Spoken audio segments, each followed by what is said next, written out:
Good morning, everyone. It's Joker, and today we are back with another slime video. And we've done the showcases for Hinata and Masayuki, not Shizu yet, but we'll get to that. But now it's time to go into EX2 Beatdown Battle to get that last dupe of Shizu before you just grind the currency and buy the rest of them. But, this fight for being a defense-focused meta is really not that tough. I mean, you can brute force it with anything that can do 6.3 million damage, which you might be a little hard pressed to do that. But there are teams that can do it. The Frieren team can definitely do it. So, I mean, if you have them, you can at least clear EX2, which is, for the most part, the only one that really matters. They don't really do anything super aggravating. The only thing that Gobta does is seal your attack skills for 5 turns. So if you are bringing characters that are going to just nuke this down traditionally, you will have to kind of get around that. But most of those teams you're going to run are going to nuke on probably turn 8, and so you'll have at least 2 turns where people won't be sealed. So you can definitely play around that. Otherwise, they really don't hit you that hard, except for their instant damage skills. This skill right here that Gobta has and Rimuru, but otherwise, it's like they really don't hurt unless you don't have anything going on for you, like gear or something. So I mean, whale speaking, but yeah.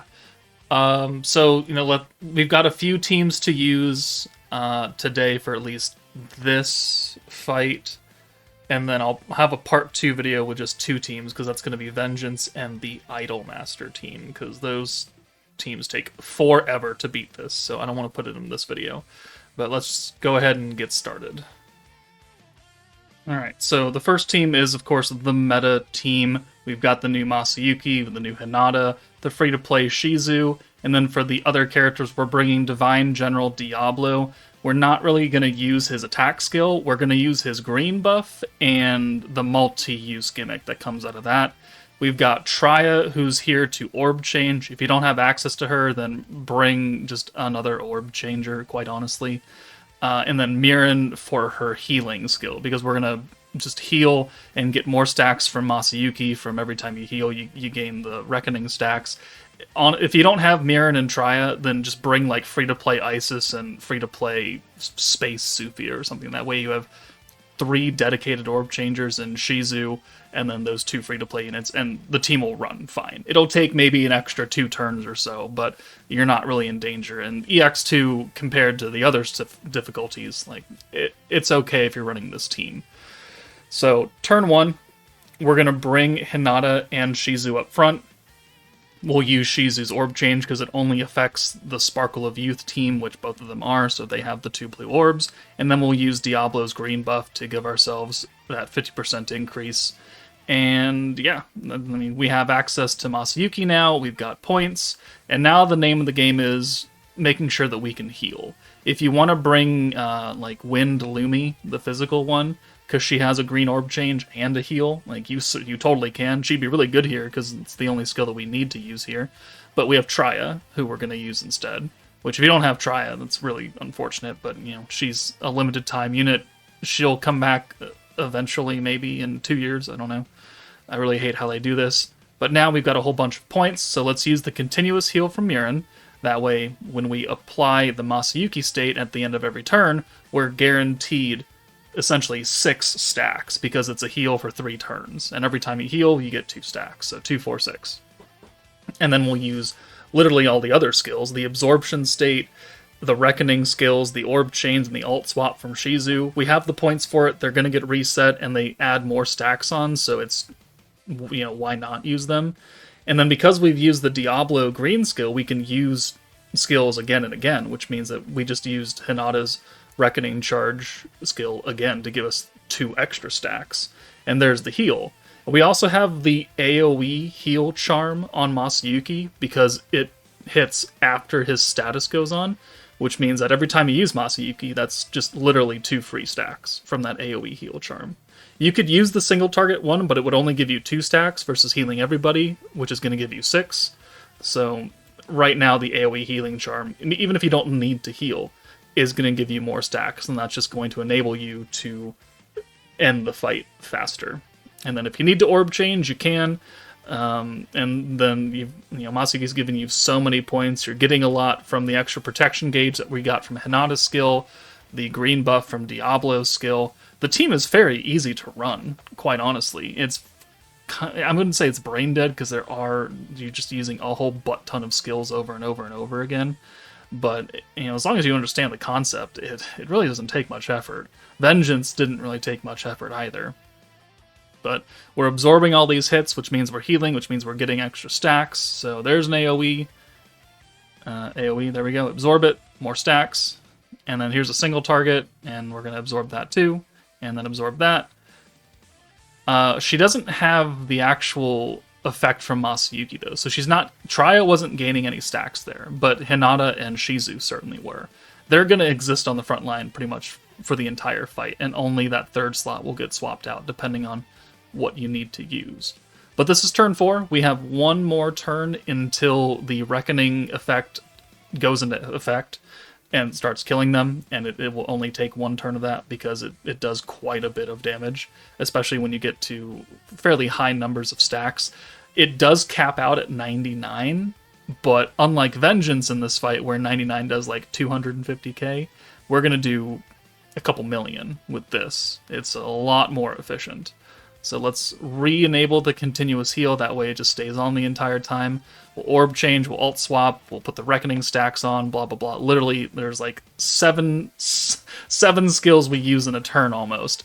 It kind of feels like Divine General, but because it's not the same skill over and over and over and over again, and you have to just keep flip-flopping, you can use 5 skills in one go. And it does cut down on the time, but it still does kind of feel kind of tedious.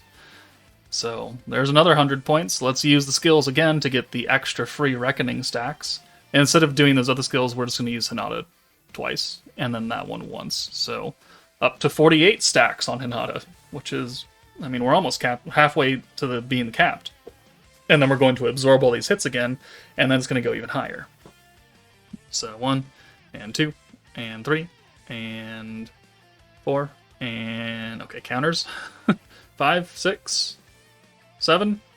There we go. Now she's up to 62 stacks because of the continuous heal, giving her another 2.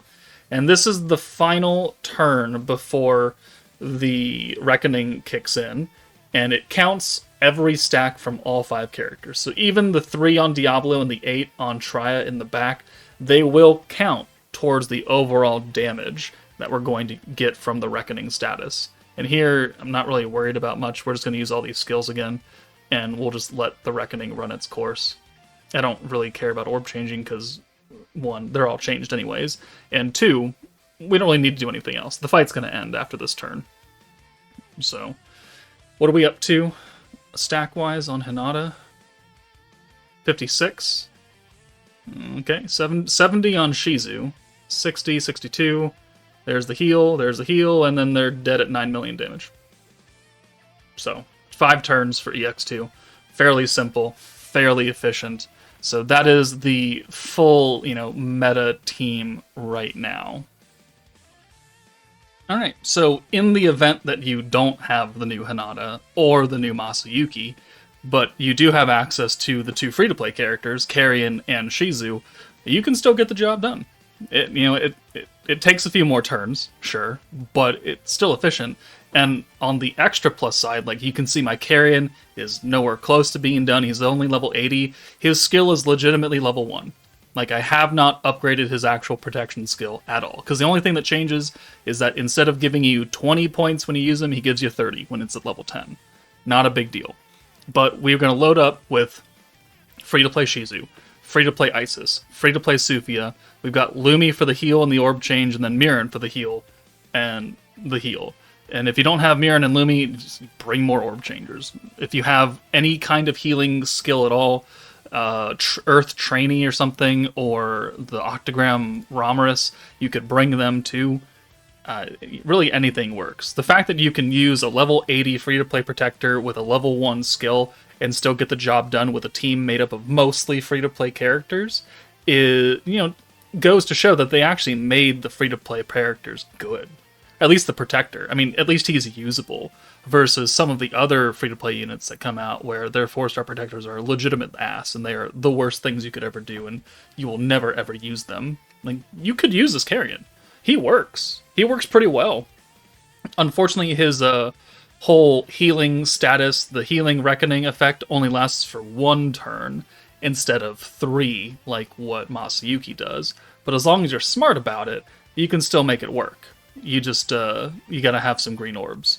So here, we don't have Diablo, but Isis still has the green buff, which is doing the same amount as what Diablo is doing, just without the multi-use gimmick. But here, alright, we've got the healing effect on, but no one is technically healing yet, so we're not actually applying any stacks. Not a big deal. And we don't have the HP absorption skill from Hinata, so every time we get hit, we're not healing, we're not gaining stacks. Now we are, because of the continuous heal, but that's at the end of the turn. So we're not going to get up to 75 stacks like we were in the first clip with the full team. We're going to get to about 20-ish stacks or something in 6 or 7 turns. And while it's not as efficient, it still does enough damage to kill EX2, surprisingly, shockingly. And so, orb change, let's do it. I think I keep misplaying because I didn't realize until later on that the healing effect for Carrion wasn't active for Lumi, so every time I tried to heal with Lumi, it didn't actually add any stacks on, because I'm an idiot. So you might catch that in the gameplay and you'd be like, why is he doing this when there's no effect? It's because I'm an idiot. So just keep that in mind. But skills, orb change, boom, boom, alt swap, boom. Okay, cool. Like right here, we're going to bring Lumi in and we're going to heal with her, but it means nothing because we haven't used Carrion yet. So, we topped up our HP, which is cool, but we didn't gain any stacks out of it. So if I were a smart person, we could have used Carrion there and then healed, and then we could have gotten a few extra stacks. But, oh well. It doesn't really matter, because the fight is going to be over in another couple of minutes, essentially. So, free-to-play characters. I mean, if you don't have Frieren or Lumi at all, and you just need to do this by itself, if you put in like the heal charm on Carrion instead of the protection gauge that I've got, then every time you use Carrion, that'll be 2 stacks across the board. And I'm fairly certain you could get away with that without having to bring any other healing characters. Like, I think you'd be fine, quite honestly. Which goes to show that he's actually kind of good. So yeah, we extra protection gauge, but you see we didn't heal anything, so we didn't gain any extra stacks, unlike when we were using Masayuki, he has the AoE heal charm. And the AoE heal charm is a 2-star charm, so it's much easier to upgrade than the single target heal charm that's a 3-star. And the single target heal charm wouldn't work as well in this fight. So you can see we did some damage there. We did about like 900k to 1 million, but they have 6 million HP, so we're going to have to sit here and let them get hit quite a bit. And we're going to build up more and more stacks. So Isis and Sufi are up to 14 stacks. So yeah, I mean, not 70, but it'll work. And then by applying extras with Shizu, we're just going to send these greens, and then we'll pretty much just let Reckoning just kill them at this point. We don't really need to worry about doing a whole ton of skills every single turn, because we've established the damage, and it's going to just kill them and whittle them away. So take these hits. Okay, cool. Yep, 1 damage. Awesome. And then Reckoning does 1.8 million. And they're under half HP now. So we have to go like 1 more turn here. We'll apply some extra stacks of Reckoning with the heal and the Shizu skills if we really need to. Yeah, we'll do that now.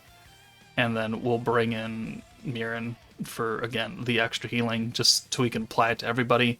Carrion 1 last time, and this will be the end of the fight, using quite a few free-to-play characters. So if you don't have Masayuki, you don't have Hinata, like, it's not that big of a deal. You can get through this fairly easily. Carrion, again, level 1 skill, only level 80, is not like fully built up, wanked out like my other duped up characters. And yeah, they're almost dead. 8 turns. And we're just going to send these 2 ults because we can just let Reckoning kill them, and I don't really care at this point. So there is a free-to-play-ish team taking out EX2 with the Protector, and we're looking good. So if that's what you got to use, I promise you it'll work. But but there's the team setup one more time. The support characters, leave it up to yourself, but we're only gaining traits off them. We don't care about damage stuff, but there you go. Alright, next up is going to be the Frieren team, which can definitely get the job done. Himmel, the free-to-play Stark, Fern, Violet. If you don't have Violet, you could use a different kind of support buffer instead. You can use any kind of damage on this team in this stage, which is nice. So we brought the OG Space Masked hero for the rewind and the crit. You could use the new hero if you have her, but Frieren's going to be our main damage dealer. The only thing we have to worry about is that attack seal skill. Now, Frieren, with her Unleash Magic state, she'll negate that part, so we don't really have to worry about her. She doesn't have to spend a lot of time up front. But we do have to put, ideally, the hero, Fern, and Violet up front for the first 5 turns or so, and that will allow that attack seal to wear off. But I think I don't even do the crit skill with the hero. Like, we use the rewind, but when we get to the end, I don't actually end up using it because it's still sealed, which is not a horrible big deal. Turn 2, you're looking for a convert with Violet, so if you don't get it, just reset until you get a good turn 2. That way you can get a full hand of blues. And then turn 3, you can start doing some things. Like, we almost get a double protector with Himmel here, which would have been fine, but we don't. Unfortunate, but it's not that big of a deal. We can still use him, and that way we get the 3 orange orbs next turn as well. So let's just go ahead and use the taunt with Stark, and that puts the permanent 20% synergy resistance down on everybody, so that when we do use the synergy skills from Fern and Frieren, that'll hit much harder. And now that we've used Himmel, we have those 3 oranges, and it means the next turn we'll get 3 more guaranteed oranges converted, which should be this entire hand now. And because they don't really hit that hard, it's not really that big of a deal. So here, yeah, there's the full hand of orange. So we don't have to use Himmel again. Ideally, we should be bringing the hero in at this point, but we brought Frieren in to try and get her close to an ult, which, I guess it makes sense, but you could really wait on getting her ult until turn 6 and just get a whole butt ton of orange orbs. Because with the crit skill, alongside everything else, we would do untold millions of damage here, to the point where it's kind of funny. But here, okay, sure, let's use the next taunt stack. We'll bring Fern back in. The seal is about to leave Violet, which is good. This is turn 5. She's been in the entire time. Fern needs one more turn, and then Frieren, with her Unleash Magic again, it's going to negate that seal regardless, so we don't have to worry about her. But this does get her EX ult, so now she can just go away until turn 8. And the only thing that we're taking damage from is the instant damage skills. Like, their normal hits and even their ults, they don't really do that much damage until you hit, way further in the fight. Like, turn 15 or 20 is what I'm talking about. So here, we have a bunch of points. Let's use the final stack of the synergy resistance down from Stark, and then let's convert full hand of orange plus the ult. We'll go ahead and send this. The magic buff is now gone from Violet, so that's good. And then after this turn is over, the attack seal will be off of Fern as well. So we have 2 of our 3 characters unsealed at this point that are gonna matter. But again, even without the hero's crit buff, we were still able to clear it. And that might be because, my Frieren is level 120 and she's totally rocked out and duped out. So if your Frieren maybe isn't that strong, then certainly, pay more attention than what I did and make sure that the hero is also unsealed. But this is the second to last turn. We've got the EX ult for Frieren. We have an ult for Fern, which will become an EX ult after this. So you're guaranteed to kill someone with Fern's ult too. So even if Frieren doesn't kill everybody, Fern will definitely wipe out someone. And then maybe your follow-up orbs will finish up everything else, depending. But there's the Unleash Magic state kicking in, the element down, the attack up, and now we've removed the attack seal from Frieren, so we can use her skill. We'll bring her in for Stark, because he doesn't have to do anything else anymore, and we'll use these 4 skills, and then I try and bring in the hero for Violet and realize that her, I can't use her skill. We didn't actually use the rewind. We didn't actually use her at all. So, I mean, we have points, so let's just use the rewind, I guess, for funsy onesies, just in case. We're not going to need it, but if you're running this team and your Frieren isn't level 120, maybe make sure you can use the hero skill. But Frieren does 8 million damage. They only have 6.3 million HP, so maybe you don't actually even need the hero at that point.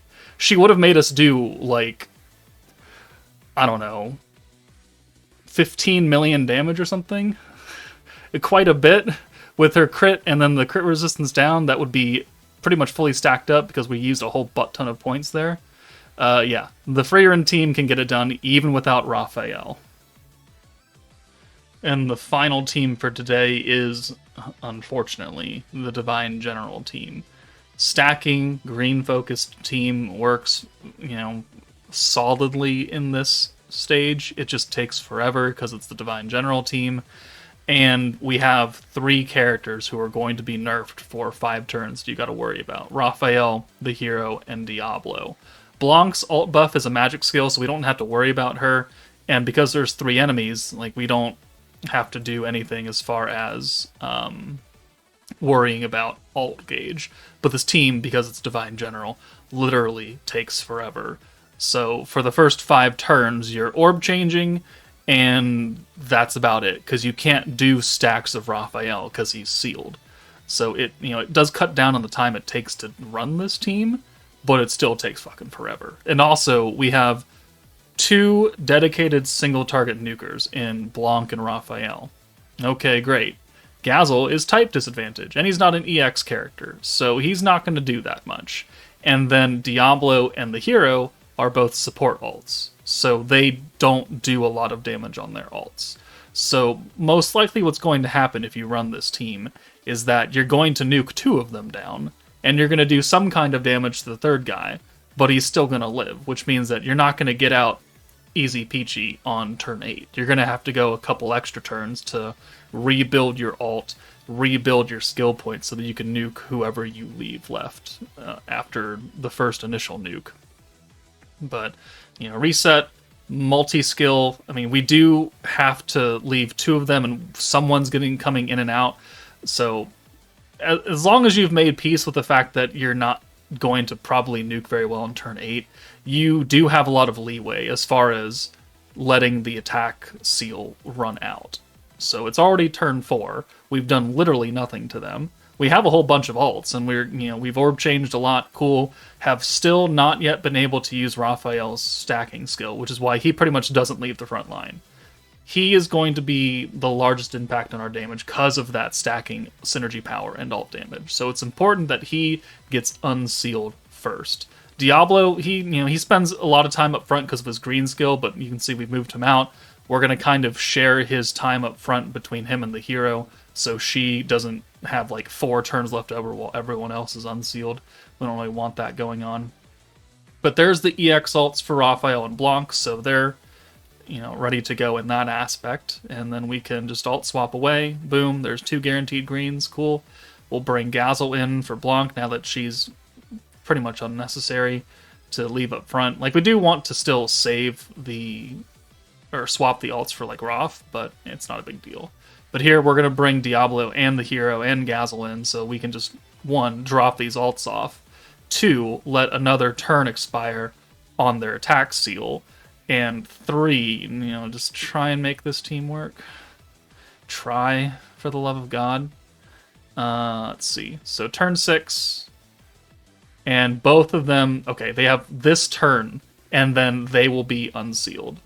So the best thing that we can probably do here is let it just burn. Let's just burn this turn out and not do anything. And then they'll be unsealed. We don't have to worry about them again. They're going to get their alts. Well, the hero will get her alt back from the Enamor skill. Diablo won't quite be there. But now we can just worry about unsealing Raphael instead of worrying about 3 characters. You worry about 1. So, and it's turn 7, and I'm not even halfway done with this clip. So that should tell you how efficient this run is, right? But now Diablo and Hero don't have to be up front anymore, and we can just alt swap, and we could orb change, and we can be, pretty good. After this turn, Raphael's seal will be gone, and then we can start stacking with him. And we're going to make use of the rewind to do that pretty efficiently. And I think we initial nuke on turn 9 or something like that. Because we used, I think, the rewind on this turn right here. So, yep. Ooh, finally unsealed. 8 turns later. Jesus Christ. I know I said I was going to try and prioritize him, but I ended up just kind of not doing that. So Diablo in, let's orb change, and let's green buff. Okay, cool.